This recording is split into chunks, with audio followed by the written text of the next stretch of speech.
आदाब नाजरीन, मैं हिमायतुल्लाह HM न्यूज़ में आपका खैर मकदम है। सर्कल इंस्पेक्टर शिवालिंगम की क़यादत में श्रावंती जूनियर कॉलेज में आगाही प्रोग्राम। जिला संगारेड्डी के ज़हीराबाद श्रावंती जूनियर कॉलेज में सर्कल इंस्पेक्टर शिवालिंगम और सब इंस्पेक्टर विनय कुमार की जानिब से एक साइबर क्राइम आगाही प्रोग्राम का इनेकाद किया गया।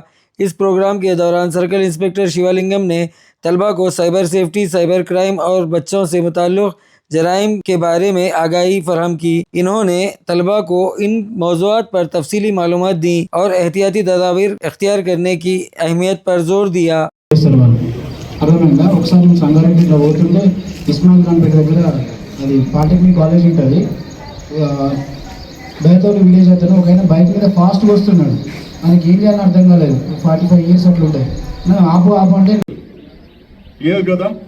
మేము అంతా కూడా మీకోసం పనిచేయడం కోసం, మీరు కట్టేటువంటి ట్యాక్స్ మాకు జీతం రూపంలో వస్తుంది. మిమ్మల్ని సేవ్ చేయడం మా బాధ్యత కాబట్టి ఇంతసేపు టైం తీసుకొని మీకు అందరికీ చెప్తున్నాం. చాలామంది తల్లిదండ్రులు మా పాపను బయటకు పంపిస్తే అక్కడ ఇందులో నీ ఫొటోస్ ఉన్నాయి, నీ వీడియోస్ ఉన్నాయి.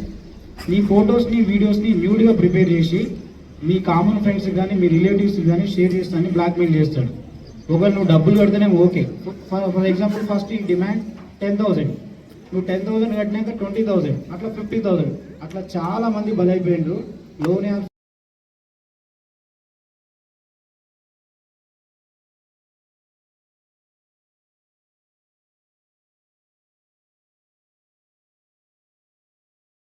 స్రవంతి జూనియర్ కాలేజీలో సైబర్ క్రైమ్ గురించి జైరాబాద్ టౌన్ ఎస్ఐ గారు మరియు నేను కాలేజీ యాజమాన్యం అందరం కలిసి సైబర్ ఫ్రాడ్ గురించి మరియు డ్రగ్స్ అవేర్నెస్ గురించి, ఆర్థిక నేరాల గురించి క్లియర్గా వివరించడం జరిగింది.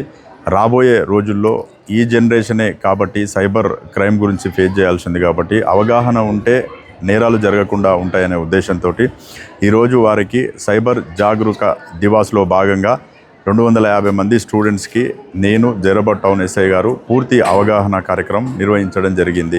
అదేవిధంగా పట్టణంలో ఉన్నటువంటి ప్రజలందరూ కూడా ఈ సైబర్ క్రైమ్ పట్ల మేము చెప్పేటటువంటి సూచనలు ఎప్పటికప్పుడు పాటిస్తూ తమ యొక్క డబ్బును మరియు తమ యొక్క రిప్యుటేషన్ను కోల్పోకుండా ఉండాలని, ఏ విధమైనటువంటి సందేహాలు ఉంటే టౌన్ ఎస్ఐ గారిని కానీ, నన్ను కానీ, మా డిఎస్పీ గారిని కానీ సంప్రదించవలసిందిగా కోరుతున్నాను.